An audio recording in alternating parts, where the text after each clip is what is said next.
Hello, friends. I watched the Barbie movie yesterday with my wife. I took her on a date. And before watching the movie, I didn't listen to anything online, any critique or anything like that. I just knew that everybody was talking about it. So the movie was better and worse than I expected. Here's why.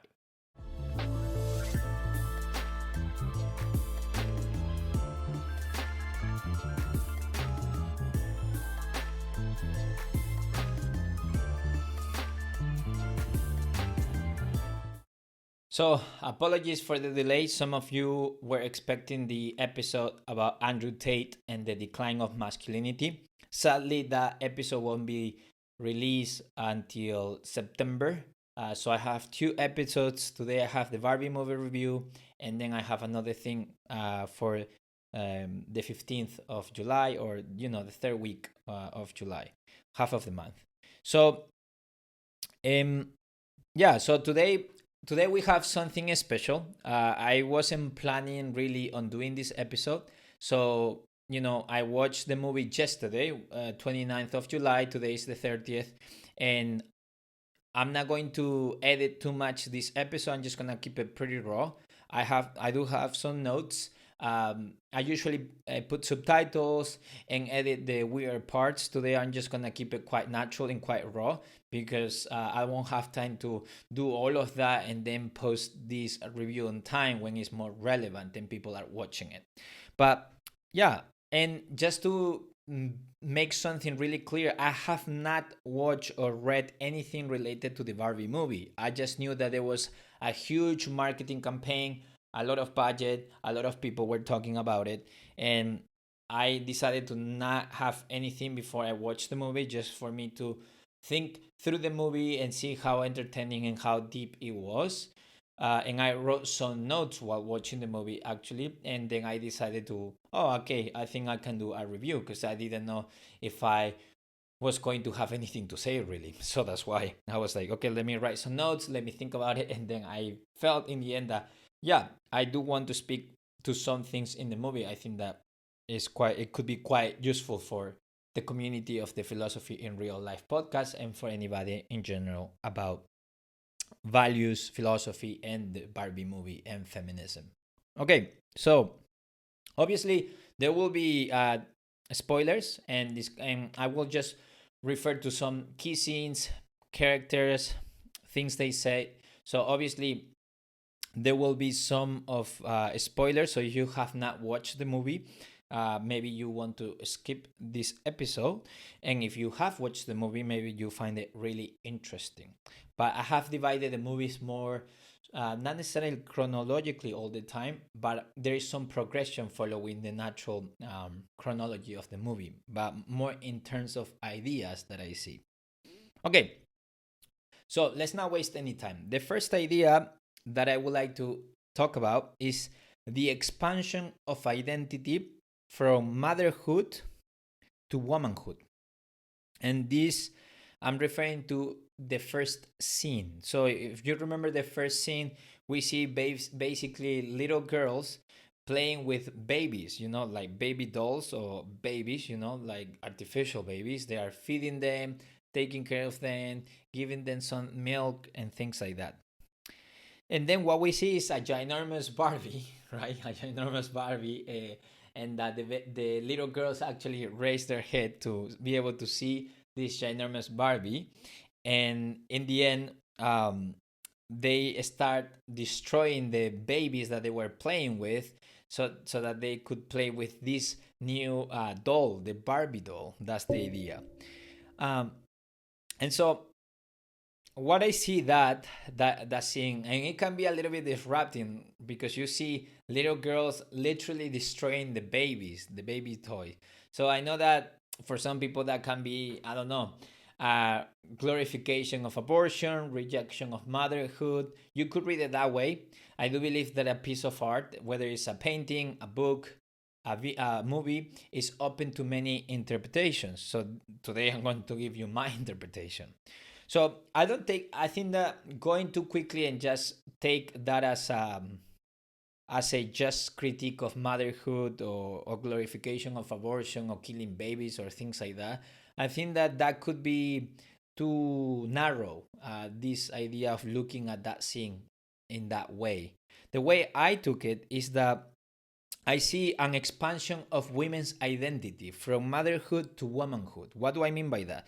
Well, you see that typically, if you see ancient societies, literature, and not so ancient, even modern, many modern things, the idea of or the identity of the woman has been or was reduced to um, her reproductive capacity of giving babies, right? Of reproduction, of giving babies, or in the context of being caregivers, right? Like taking care of babies, of the elderly, of the husband, of the family, of the kids, and so on. So in this case, you see the little girls taking care of the babies, and obviously, kind of like you could see these they were embodying in a playful manner what they would eventually become, mothers in this sense, in the context of motherhood and taking care of people. And so what the Barbie doll does is that it basically destroys this paradigm that the female identity is just about taking care of people and reproduction or giving birth, and it expands it into more. Why do I say that? Well, because the Barbie doll is no longer a baby that you need to take care of, but a doll that you are able to play and see yourself reflected as a person with potential. And so you see many characters in the movie as the judge, a Barbie doll that is a judge, another person that is occupying different professions, a lawyer, an athlete, not just a mother or not just someone that is taking care of their family. So here you see an expansion of the boundaries of the female identity. And so we see that, yes, you could be a mother or you could be someone that takes care of people, but not only that, there are a world of potential for you. So instead of just valuing the whole concept of womanhood and women's worth in the context of reproduction and taking care of people, now we expand that and we appreciate womanhood as a whole. So that is the first thing that I saw. Then the second thing, let's move on to the second point, is the crisis of Barbie as the deconstruction of the perfect woman. The crisis of Barbie as the deconstruction of the perfect woman. So in this case, the Margot Robbie actually plays the stereotypical Barbie, and they actually call it that way. The perfect, put together, beautiful, no cellulite, nothing, no wrinkle, everything is super perfect Barbie. Okay, and in the movie, Barbie goes through a crisis. Now let me explain this, and we see several symbols or several features or characteristics in the movie that change in Barbie's life that can communicate a loss of this, or more than a loss, I would say a deconstruction, like a crisis of her own identity, you would say. You could call it that. Okay, so the first thing that we see is the loss of the shape of the feet. So Barbie basically had all the time her heels up, as if she was wearing a heel, like a pair of heels, basically. But now, in one point of the movie, when she starts experiencing this crisis, now she's touching the floor with her feet flat. So no longer like this, but just flat. No elevation in the heels. The second feature that we see is the appearance of cellulite. Before that, she was perfect, and she starts developing in her legs some cellulite. And another thing really important is the thoughts of death. She starts thinking of death.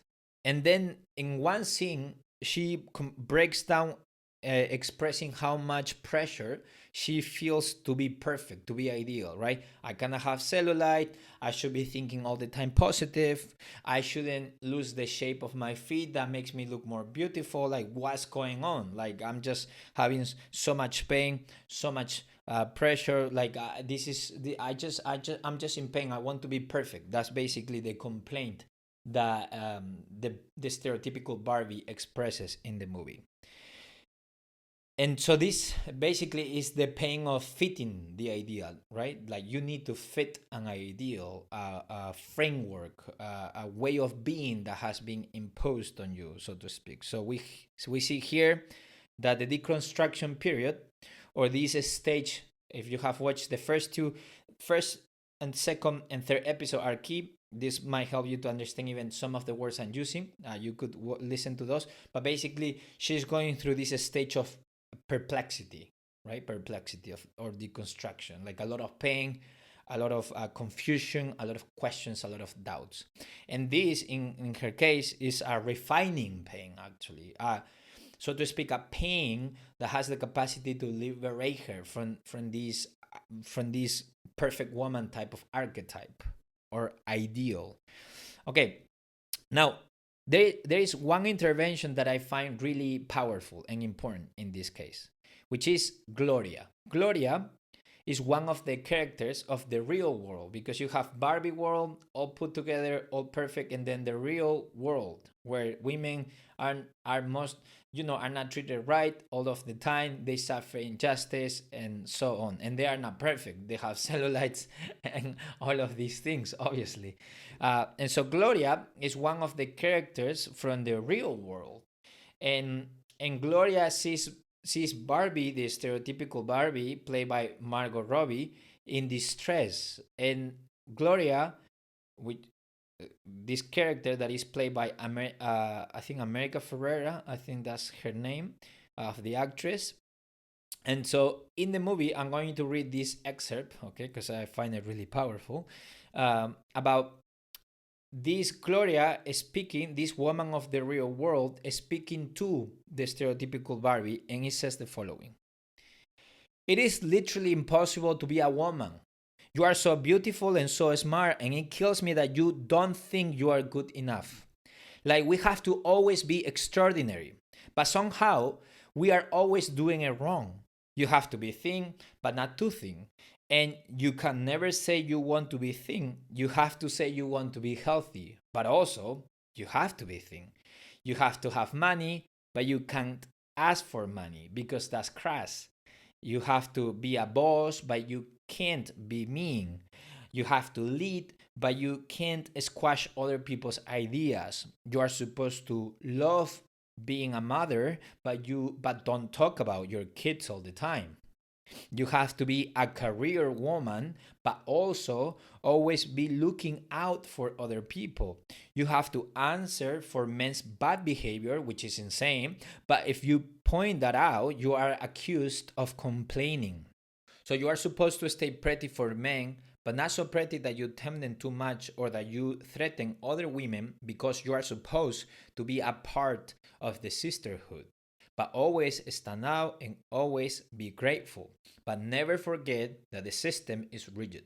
So find a way to acknowledge that, but also always be grateful. You have to never get old, never be rude, never show off, never be selfish, never fall down, never fail, never show fear, never get out of line. It's too hard, it's too contradictory, and nobody gives you a medal or says thank you. And it turns out, in fact, that not only are you doing everything wrong, but also everything is your fault. I'm just so tired of watching myself and every single other woman tie herself into knots so that people will like us. And if all of that is also true for a doll just representing women, then I don't even know.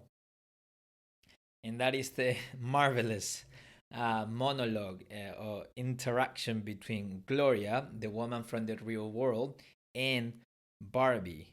And so Gloria was telling Barbie all of this as a way to help her, for her to not be so downcast, so down, basically. And so I love this entire paragraph, right? Because if you think about it, Barbie, the stereotypical Barbie, represented a progress with regard to the expansion of women's identity from motherhood only to womanhood in general. That it also includes motherhood, but it's not only about motherhood. It's not only about the reproductive capacity of women, of giving birth. It's not, their value lies not only there, basically. That is kind of like the expansion. And so, as I said before, little girls would see Barbie and see, oh, I could be a lawyer, I could be this, I could be that, not just a mom, not just playing with little babies as a, so to speak, pre-training to become a mother later. And so that's how I read it. And so in this case, you can see the crisis of Barbie as the deconstruction of the perfect woman. Now, yes, there was progress in the first point of expanding the female identity from motherhood to womanhood. You know, from mother to just a woman in whose life there might be motherhood or not, but it's not just about that. And so, but we even with Barbie, the point Gloria is speaking about is that even with the stereotypical Barbie, even though it represents a progress compared to just this notion that women are just worth for the birthing capacity of creating life, of things like that, but we still see the archetype of the stereotypical Barbie, that it is still tyrannical. It is still corrupted with patriarchal, parasitic ideas. Let me repeat that. The archetype that the stereotypical Barbie represents is still tyrannical and corrupted with patriarchal, parasitic ideas, which could be summarized in the phrase, you are great, but still doing it wrong. It's never enough. It's never, you will always be criticized, you will always be told something. And this is obviously when you are trying your best. So imagine if you don't even try.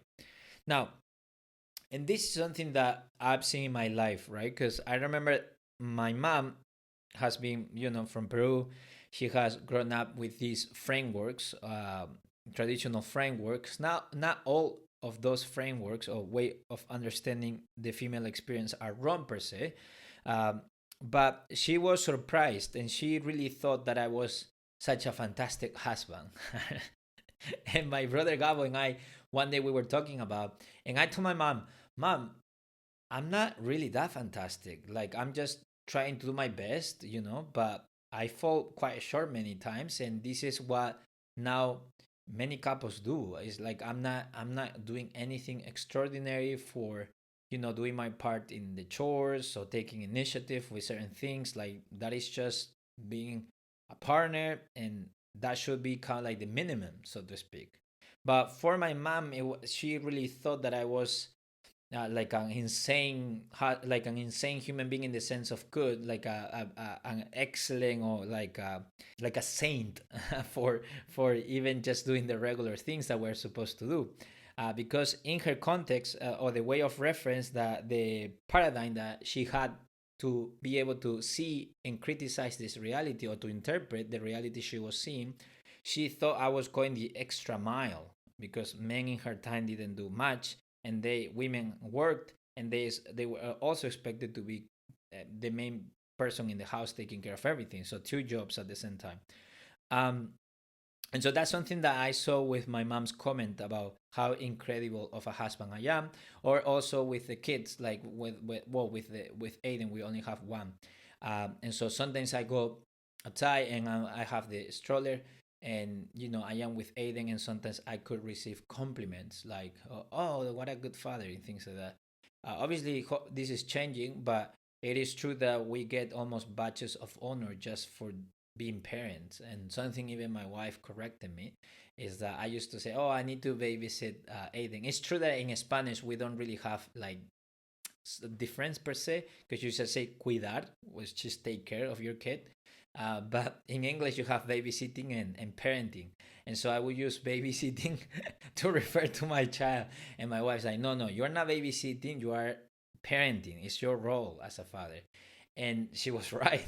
And then not only that, but also in the house, like sometimes I would say, okay, I'm going to help you with the house. But it was like, no, I just had my fair amount of responsibility in the house. I wasn't really helping. I was just doing my part. Because help sounds like I'm doing her a favor. And so these little things that you see that are so internalized, and don't get me wrong, I don't have these male guilt or things like that. I just don't think that is the proper way of understanding these problems. But if I see that this is wrong and it's not adequate, of course I'm willing to change it. But I'm just sharing all of this as you can see how uh, in the like women can be heavily criticized, and sometimes men for doing just the minimum, so to speak. Like we get so much praise. That's what I'm trying to say. And so basically, this pressure of always being everything and doing it right, this ideal of the of or this archetype of the perfect woman, I see as a mixture of two things, right? On the one hand, I think that some women who mean well and they want justice, they can be trapped by this feminist utopia. And don't get me wrong, I think that feminism, I consider myself a feminist, with nuances there, because it's, now it's a loaded term and there are many waves and there are things within feminism that I completely disagree. So take that as it may. I will eventually do a course, hopefully, on the history of feminism. If you're interested, let me know. That is something that I've been thinking. Maybe as a season for the podcast, I might do like the history of feminism and the history of thought about different ideas and school of thought, and um, but that's not necessarily the topic. My opinion about it is not the topic of today. What I want to address is the movie more so than the entire thing of the feminist movement per se. But yeah, so this pressure of always being everything and doing it right is a mixture, I would say, of, on the one hand, feminist utopia, where women put all the burden of the good cause, of the social justice. So they put the burden of being the agents of change. Like that they need to embody the right social cause and justice and do it right, and so it's so much pressure on themselves to be a heroic figure, so to speak. And I think that that paradigm of always trying to be perfect is also mixed with this patriarchal or sexist demand of staying in their place and not causing trouble, right? So you have to be perfect, you have to be super innocent but naive, and almost like a virgin in everything. But then in bed, you need to be super experienced and do everything I tell you. So it's like, come on, man. It's like, stop it. The angel in the house during the day and a prostitute during the night, basically. And so we have the patriarchal fantasies, or the meta narratives are that come from this toxicity from men, and some of the ideas also are part of this perfect woman type of archetype in the consciousness of women, basically. And this is tyrannical. So I would say that this, when Gloria is telling Barbie these things, she is basically attacking and putting words and articulating this, so to speak, archetypal perfect woman that needs to die. Needs to die because it's tyrannical, because it just doesn't treat with kindness and love women. And so I think that those are, I would say, the two things that uh, is so pervasive in women's consciousness, right? Like, you have to be the agent of social cause and change everything and teach every man and teach every woman all of this and doing everything right, which is exhausting. I can't even imagine. But at the same time, you have these patriarchal demands, and you live with men, and you are part of men's lives too. And so then you feel like, oh, I could speak up and say something, but I have to, stay in line and not cause so much trouble, because I mean, the men in my life will just say that I'm being hysterical. My goodness.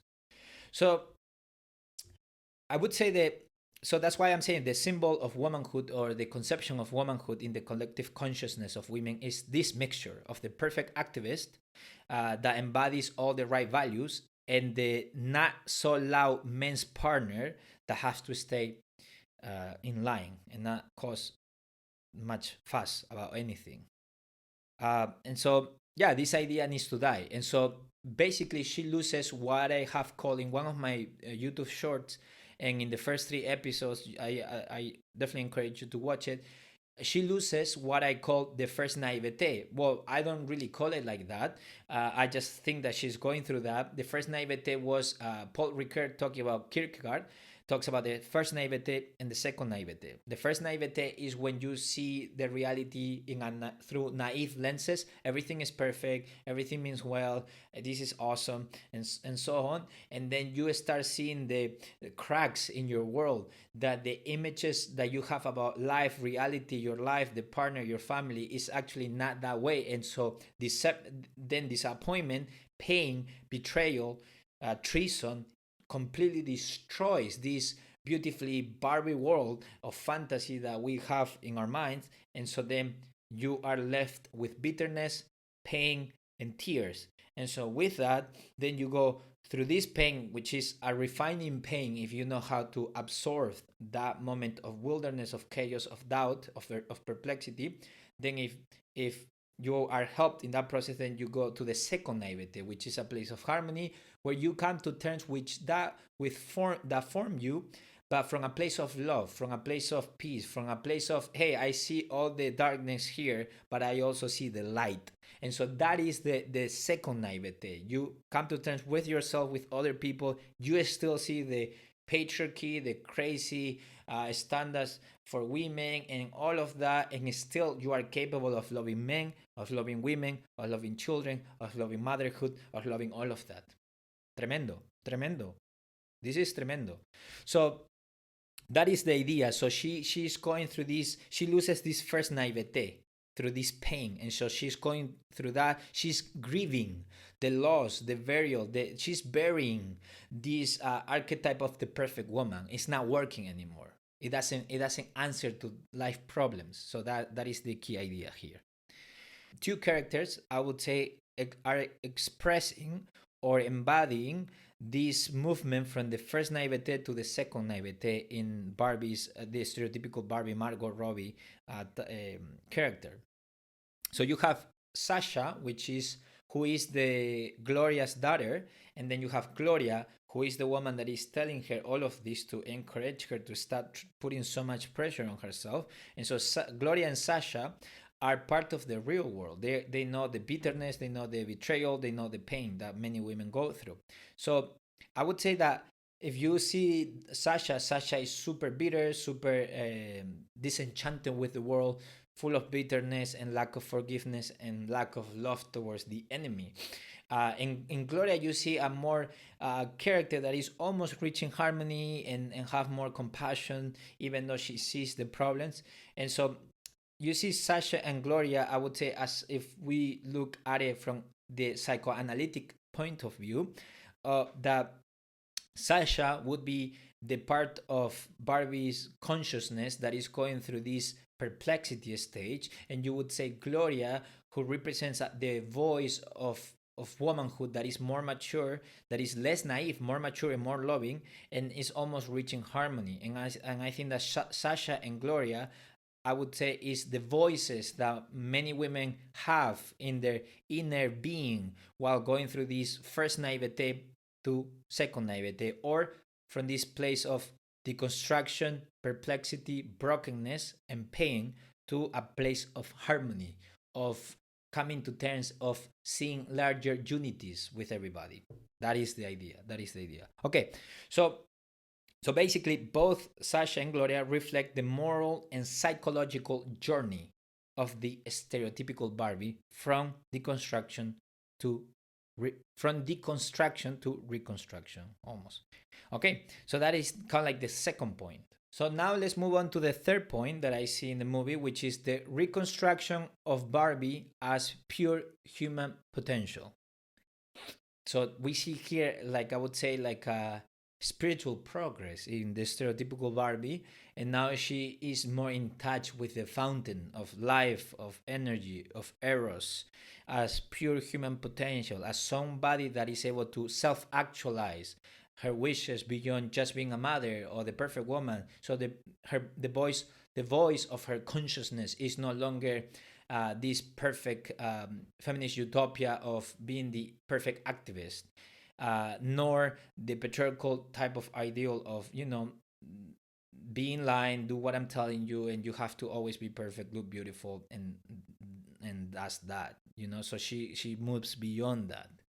Um, so we have here that after Barbie has experienced the fallenness of the real world and has become aware of how tyrannical the conception of woman she had was, then she finds an opportunity for liberation. That's the idea. And so the scene, I love this scene in the movie. So in the scene of the movie, there is the creator of the Barbie doll, the actual creator, a woman that designed the Barbie doll, Ruth Handler. And Ruth Handler, in the movie, at the end, sets Barbie free by allowing her to feel emotions and no longer be destined to fit this imposed standard on her. So instead of just being the stereotypical Barbie, whose purpose is to just be all put together and perfect, and so to speak, abide by being the perfect woman in the militant sense, or activist sense of the feminist utopia, and also in the patriarchal sense. So she moves beyond that in maturity, and she enters the real world. So she starts to feel her humanity, what it means to be human for her, right? Beyond these paradigms that are imposed, these tyrannical paradigms that many times we live by. So, and something really interesting is the color pink. So you see a transition towards the end that she stops dressing with the color pink, and the background, obviously because we are no longer in Barbie land, stops being pink. And so I think pink was a symbol of of the idealistic world, of naivete, of naive innocence, of utopia. And so as she becomes human, as she starts feeling herself, as she basically reconstructs herself as a being with potential, potential that has to be actualized, but at least free potential, where she, so to speak, has the space to think of herself and then move on with life. Now she doesn't wear pink anymore. So the loss of this symbol of naivete as the pink world is completely gone at the end of the movie. So, and something we see with this is that she she had to kill the ideal to be able to live her humanity as a woman, as a person. We go from having this meta narrative, but this imposed, tyrannical, naive meta narrative about reality, these lenses of looking at reality and ourselves, and we move to a more personal narrative, a narrative that, so to speak, honors our feelings, our ideas, and allows us to have the space to be, not just perform or embody something that has been imposed on us. And so she had to kill the ideal of the perfect woman, of this archetypal of the stereotypical Barbie, to become a true woman, a woman on her feet, a normal woman, a woman with cellulite, a woman with many mistakes and tragedies in her life, a normal woman that is able to live the second naivete, a harmony stage, to be able to not be naive about the world, but still love it enough to want to change it. That is the idea here. But let's move on to our fourth point, which is the war or battle of the sexes. And I put it like patriarchy or matriarchy. Now, there is a scene with Ken. Ken is the boyfriend of Barbie. I didn't know this. I mean, I found out for the first time. I just asked my wife, who is Ken? And it's like, oh, it's her boyfriend. I was like, all right. So you can see how removed I am from the Barbie world and things like that. Now, scene with Ken. It is very interesting because at the beginning of the movie, uh, Ken was just an extension of Barbie. And if there was any relevance or place of importance to Ken as a person, it was just because it was dependent on what Barbie desired or wanted, or yeah. So Ken was not really important. It was almost like a shadow of of Barbie, of the stereotypical Barbie of Margot Robbie, the actress in this case.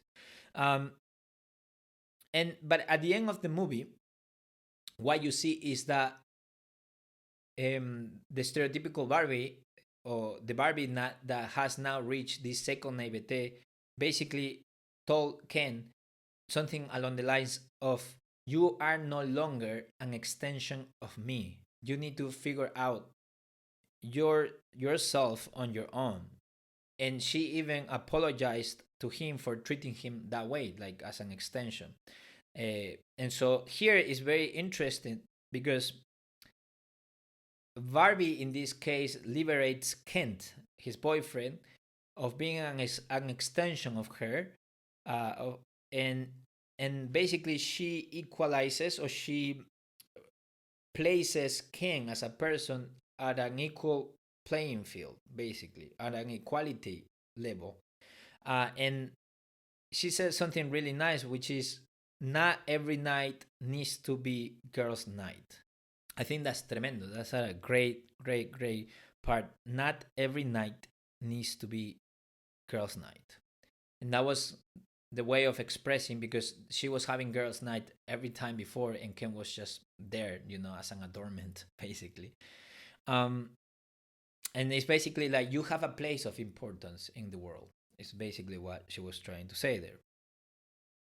And so this is a powerful thing, because I was doubting, is this movie going to try to represent this, or sell the lie that matriarchy is the solution, or is going to tell us a more interpersonal, harmonious relationship between men and women. And I want to speak a little bit about what I mean by the war of the sexes. And I actually like the movie that it went beyond this naive framework of just men and women being enemies rather than companions in this complex journey of life.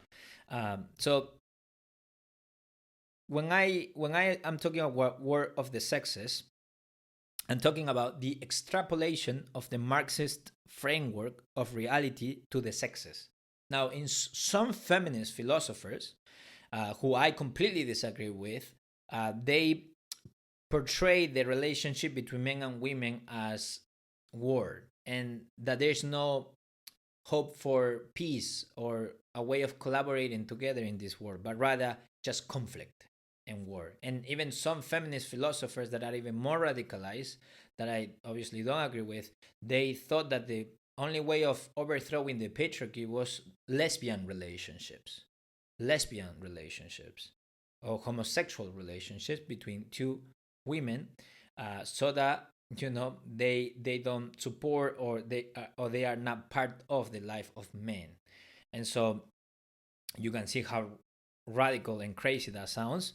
And so this group of feminists, they believe that on the war of the sexes. Not all feminism is telling us that, okay? So I think that that's kind of like the critique I give to many people. It's like, well, it depends what you mean by feminism, which wave, which author, which school of thought within feminism, right? Because feminism encompasses many implications depending on the wave and things like that. So that's why I said at the beginning, I am a feminist in some sense, and not a feminist if you understand that in a different way, right? But anyways, there's a school of thought or a trend with the feminism which sees the relationship between men and women as war, as dynamics of power, and that there's no beyond that. There's nothing beyond that. It's just that, and that will always be the case. And this comes from an extrapolation of the Marxist framework. So what Marx points out is that members, and you can find this in Wikipedia. I already knew this, but I wanted to just look for the terms in English because I read this in Spanish. Some of the texts from Marx, I read them in Spanish. And so I'm going to read this part to you just to to be quicker. So what Marx points out is that members of each of the two main classes have interests in common. These class or collective interests are in conflict with those of the other class as a whole. This, in turn, leads to conflict between individual members of different classes. Marxist analysis of society, this is key here, identifies two main social groups.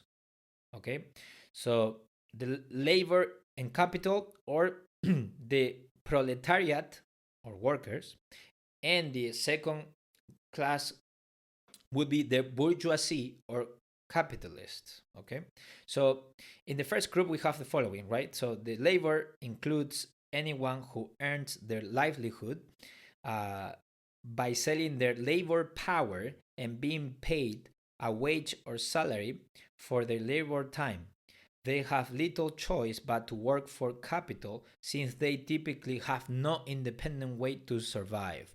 And then with the other group class, the bourgeoisie or capitalist, capital includes anyone who gets their income not from labor as much as from the surplus value they appropriate from the workers who create wealth.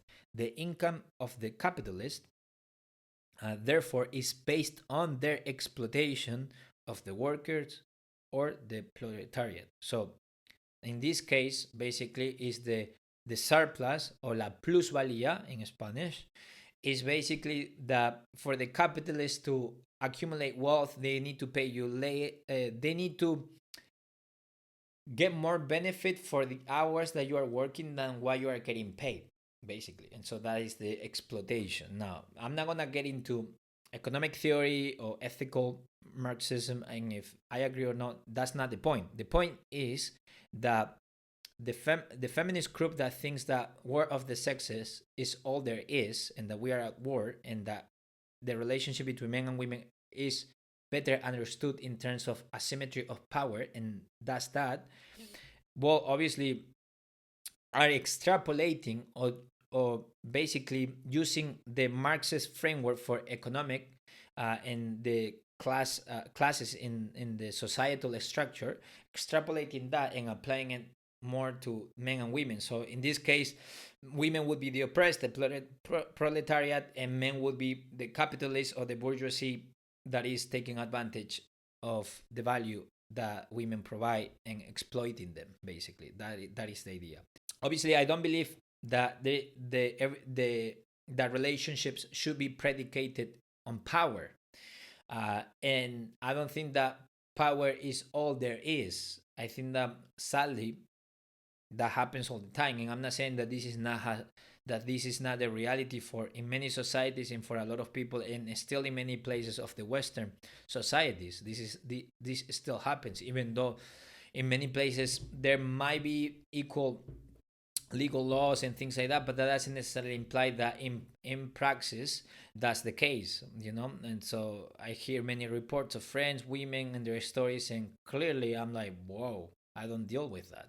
I like the fact that the movie didn't remain there in that reading of the War of the Sexes, but went beyond that, you know, as okay, no patriarchy, nor matriarchy. You know, we need to live in the spirit of love, of not lording over each other, of not using our power of influence to gain more power and to privilege very few, but rather to serve. And this is obviously, you can see here my Christian perspective, which I think that the embodiment of what it means to being the head of the family is actually a sacrificial life of service, as Christ did with the disciples, of washing their feet and dying for their disciples and for the world.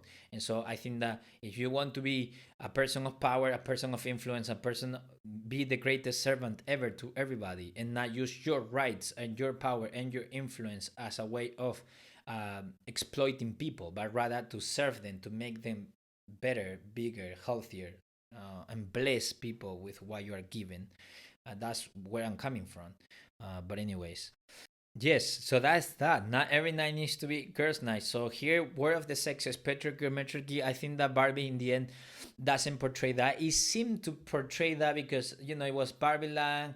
all those, and then if you see the movie, there is a conflict between them, and so it's men and women. But I think that there is a hint or a suggestion at the end by not every night needs to be a girls' night, and the stereotypical Barbie for apologizing to Ken and say, hey, you need to have an identity of your own and not be dependent on me, as a way of what men should model for women in this society. Like, we need to, so to speak, embody this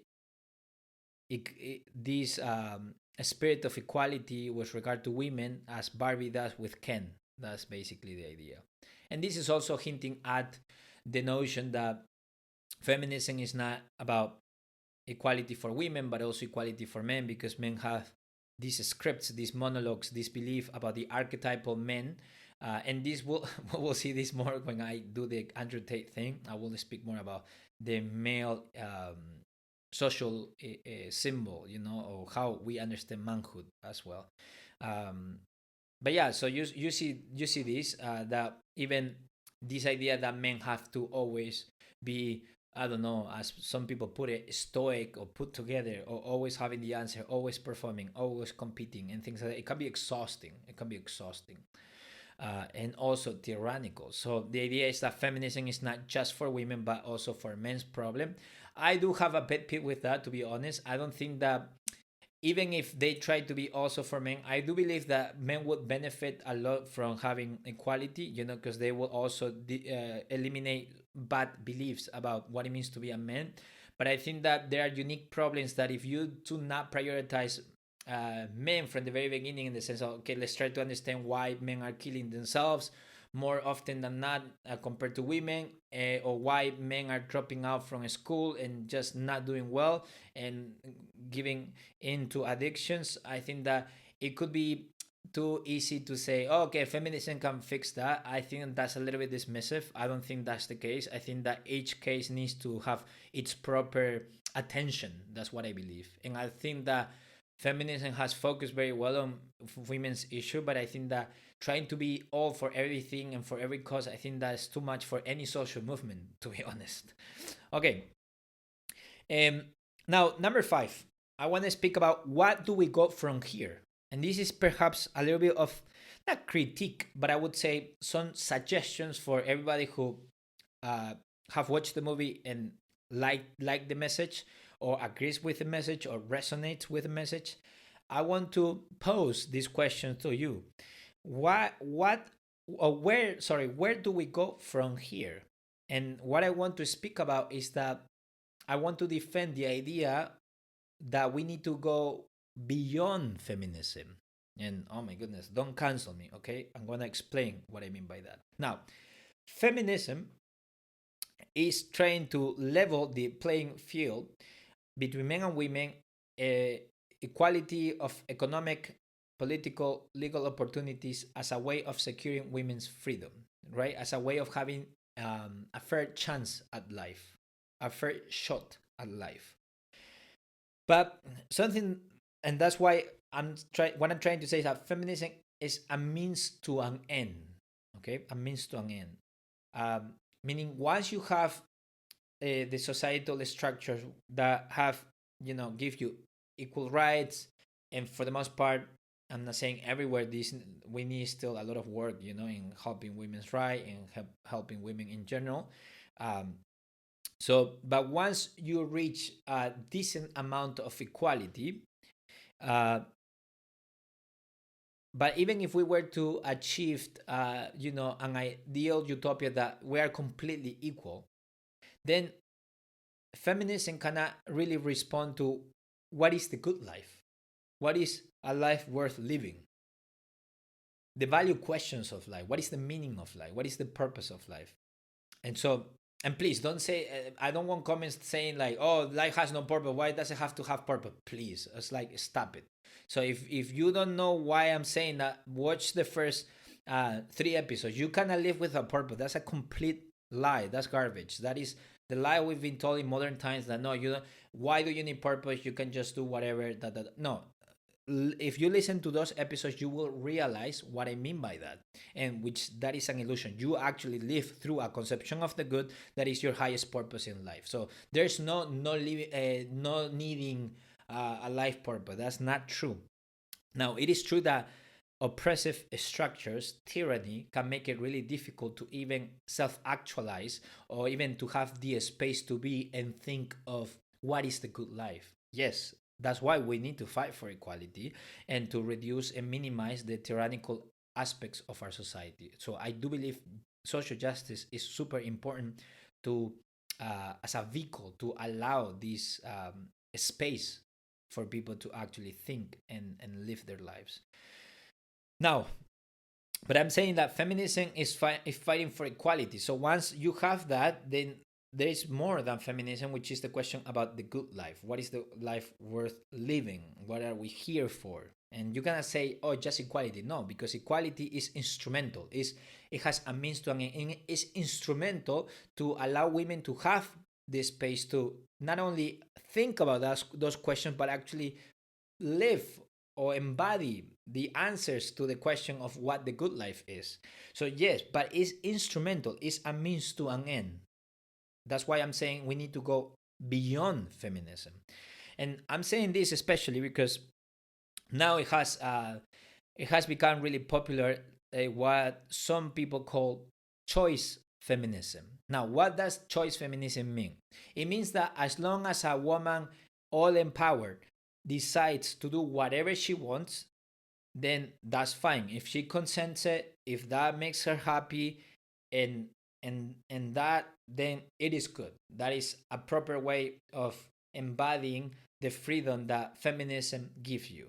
And so choice feminism is almost like a way of making the liberty or the freedom that feminism is fighting for as an end, like as an end, as, oh, the highest virtue is consent, or just you choosing it.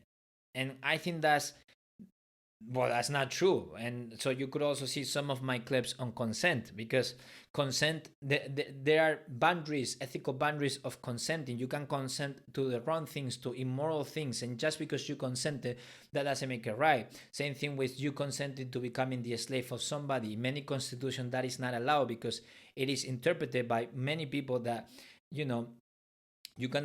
there are things that are completely immoral even if you consented. You could also see this, how even teenagers or young people, when they consented to have sexual acts with older people, and so obviously this is a crime. Underage people consenting doesn't count, even if they were consenting psychologically or consciously to be, let's imagine a 12 years old consenting to have sexual relationship with a 20 years old. Okay, so even if you consent, that is not enough, because we understand that people under psychological distress or manipulation or trauma, they have their capacity impaired to actually judge accordingly. So you can see even in our society and psychological therapy how consent is not the highest virtue or the most important thing, even though we for the most part are told that's the case. For example, now feminism is divided, right? Because choice feminism is like everything goes as long as you consented. So that means that I can do OnlyFans, I can show my body naked, I can do porn, I can do all of that, and it's completely fine because I am empowered and I choose it on my own. And so the other part of feminism is like, no, because these things are degrading. So they are defending that not everything goes, and that there are things that are degrading to the human spirit. And so as you can see, it's not so obvious, this idea, right? So I'm here basically criticizing people who just defend the idea of choice feminism, and they think that consent is the highest virtue. I don't think that's the case. I don't think psychological therapy seems to work in a way that is opposing that ideal. And many issues of the moral and spiritual life cannot be resolved just by saying I consented. So that's why I'm saying we need to go beyond feminism. Feminism is instrumental, it is a vehicle, is allowing to create a space where women can make a decision and have the freedom to think through it and see what path to follow. But that doesn't necessarily imply that any path is equal to all the paths, and so there's no moral neutrality here. That's another thing that you can watch in the first episode. I talk about in episode 3, avoid moral neutrality. It's a myth, it doesn't exist. Okay, so and I would say that is key here. Okay, so to just know that feminism is instrumental, is a means to an end. The end here is to be able to live a life worth living and to be able to reflect on what the good life is and what are we here for. And so this is a value question, and that means reading, researching, love. And anyways, in my view is that we are here to love and be loved. And I do believe that the best account of the human and spiritual experience is with a God.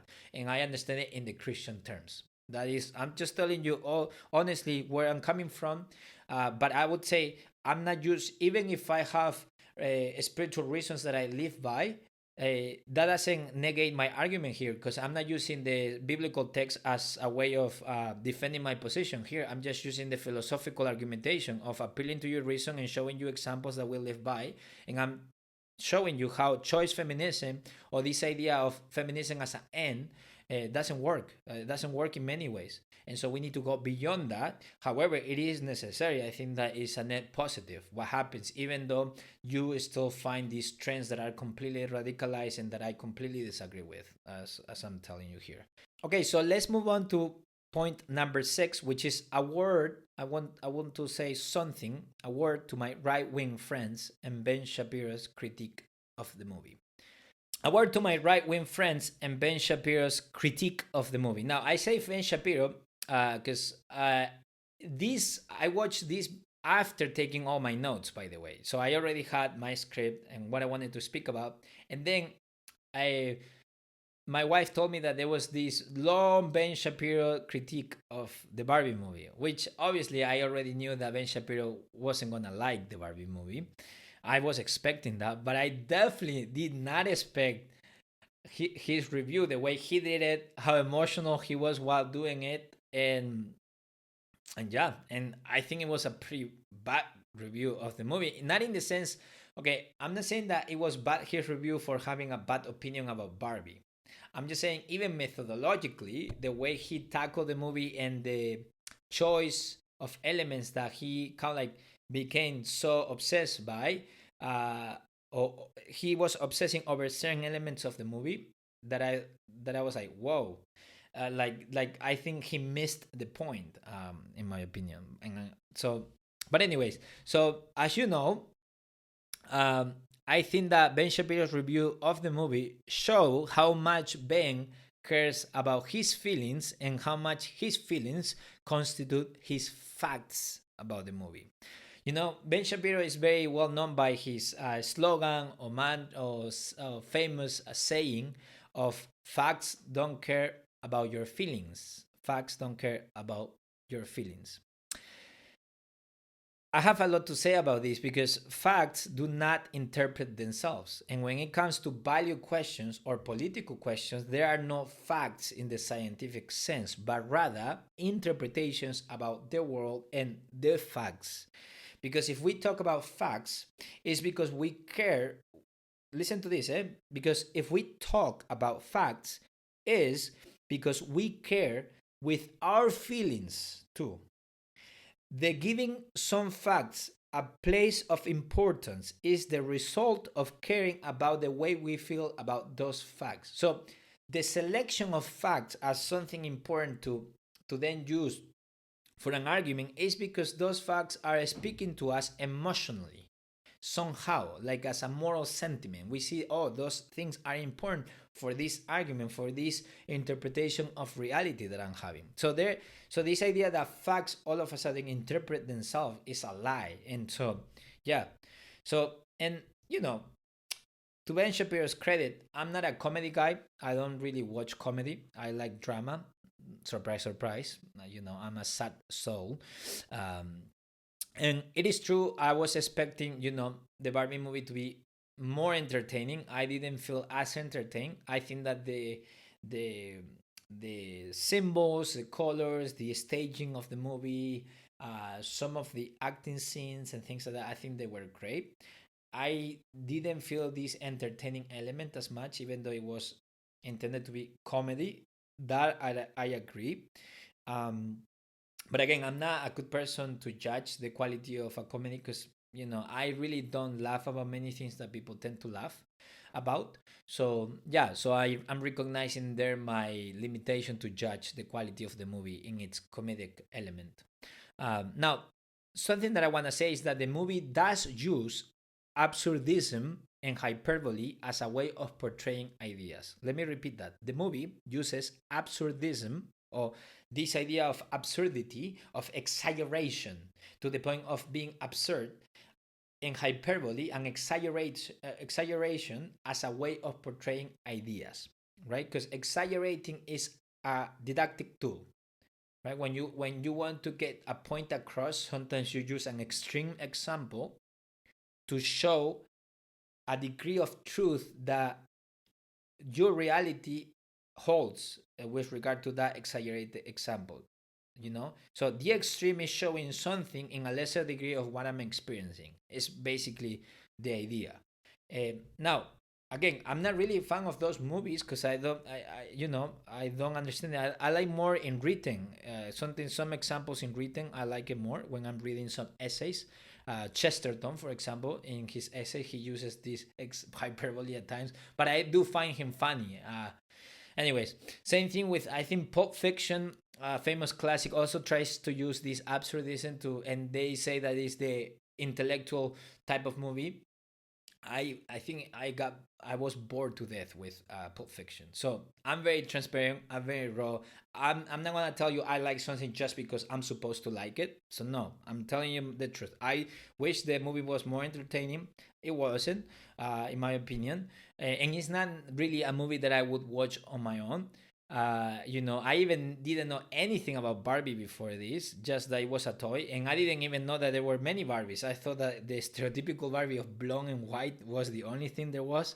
And so, but I did it more for my wife because I was trying to encourage her and take her on a nice day. We ate some pizza before, then watched the movie. It was really fun. It was really connecting because I'm trying to grow to be more loving in the way she likes to be loved in our marriage, and so that's why I went to watch Barbie with her.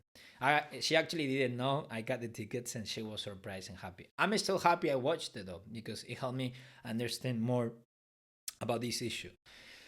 Um, so, but my critique to Ben Shapiro is that Ben Shapiro basically cherry picks some part of the movie, and sometimes I feel like he reads too much into some of the things in the movie that, in my opinion, are more peripheral or more secondary, of a secondary nature rather than the main point. And I think that in some parts he completely misinterprets something and misses the whole point with regard to the progression of the movies and the main ideas that are being discussed. Sometimes he takes the absurdity element and also the hyperboles as kind of like literal, and instead of appreciating the hyperbole nature of the movie as a way of seeing, okay, what can I rescue from this message, rather than kind of like throwing the baby with the bathwater just because it wasn't um representing with accuracy, mathematical accuracy, what it actually is in the real world. But hyperbole is not trying to be as accurate in the sense of super well delineated. It's trying to convey a message, a general message, rather than detailed mathematical calculation about a problem in the world. So I think that's my critique.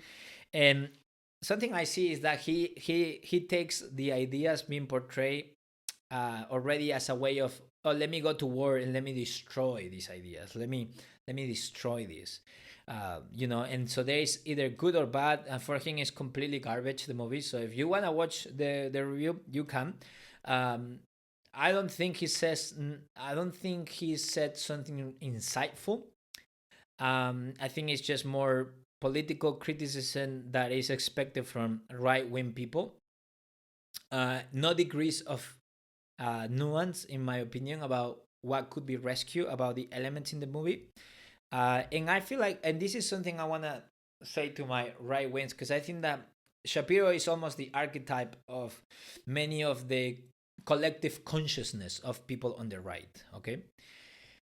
Um, I think that there is this idea of this rhetoric of rationality, to just fix lament, to fix problems, and just hold rationality over emotionality, as if rationality is able to fix everything, you know. And that's why the facts don't care about your feelings sentence is very used in the circles of Ben Shapiro. But as I said to you, this idea of the facts don't care about your feelings is a complete lie. It's actually a really bad sentence, because the selection of certain facts is driven by emotionality. It's driven because there's something speaking to your moral sentiments, so to speak. And so that's why I don't like that.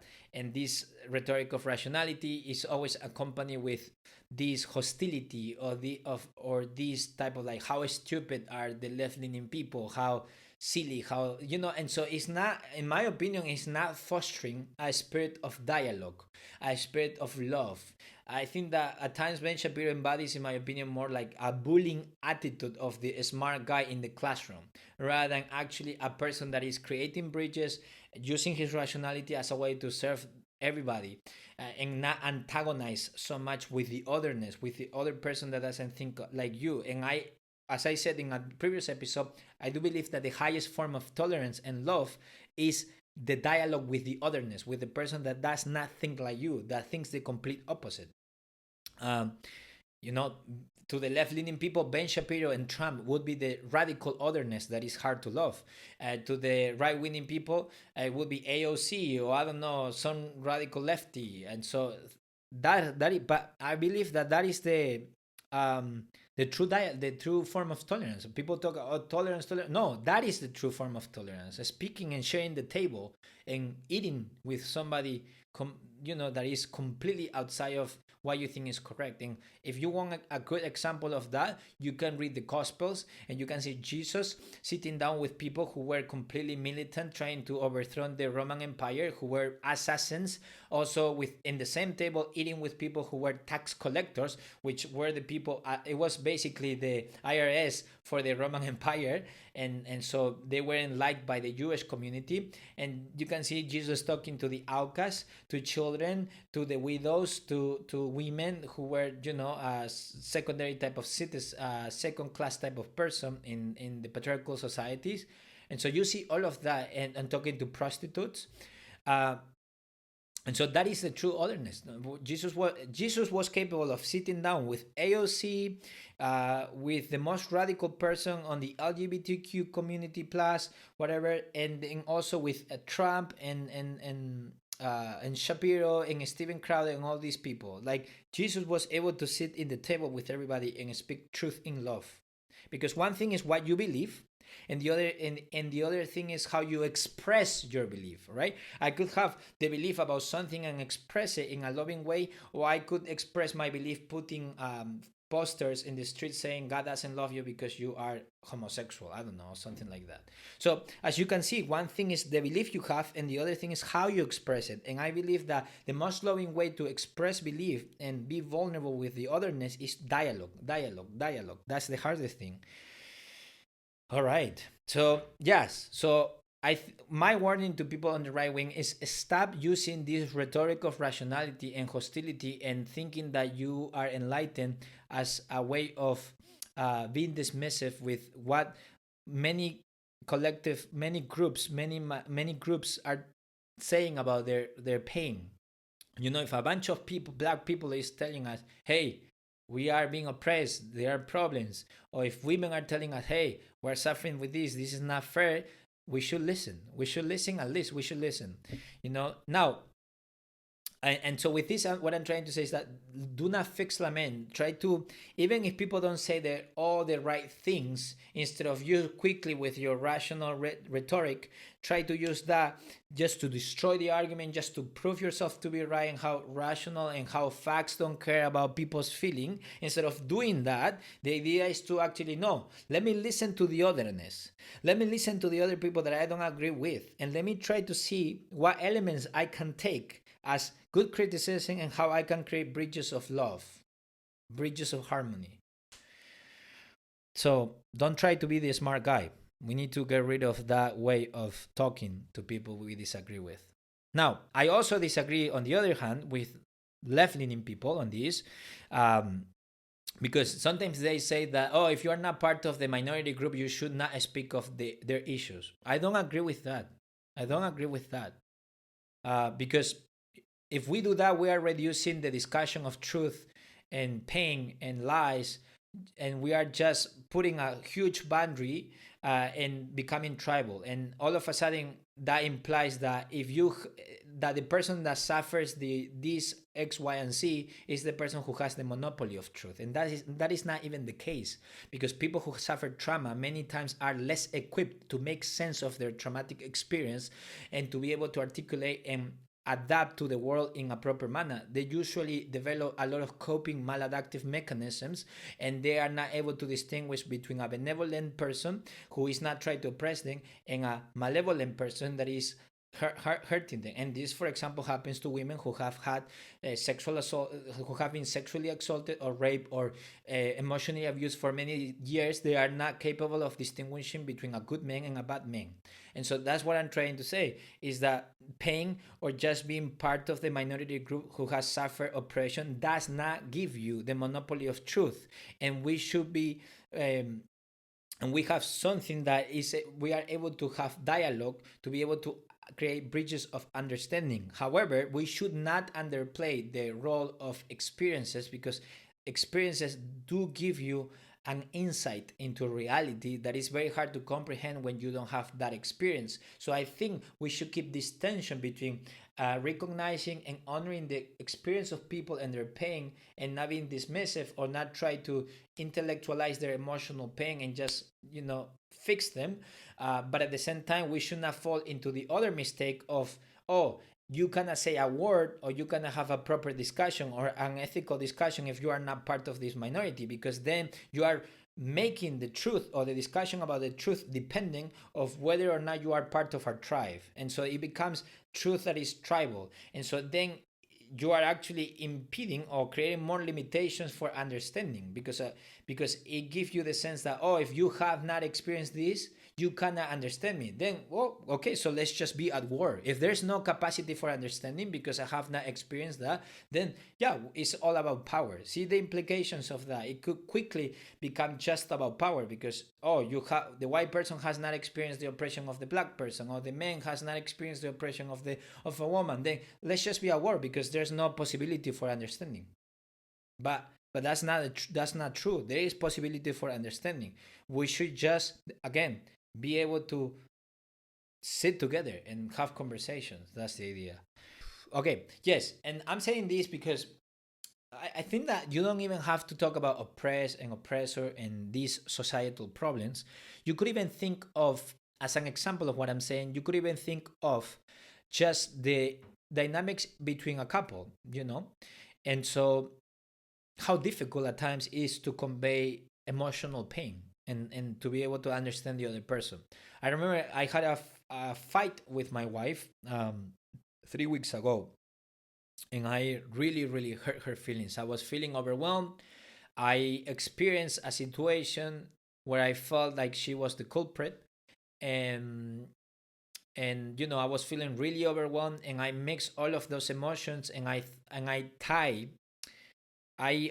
so to speak contextualize my emotional stress and disturbance and pain as if she was the cause of it, so to speak. And no, what actually happened is that I was already feeling heavy about many things, and she kind of like triggered all of that in me. But in my understanding, even though I had some time to reflect before speaking to her, I really thought she was the culprit.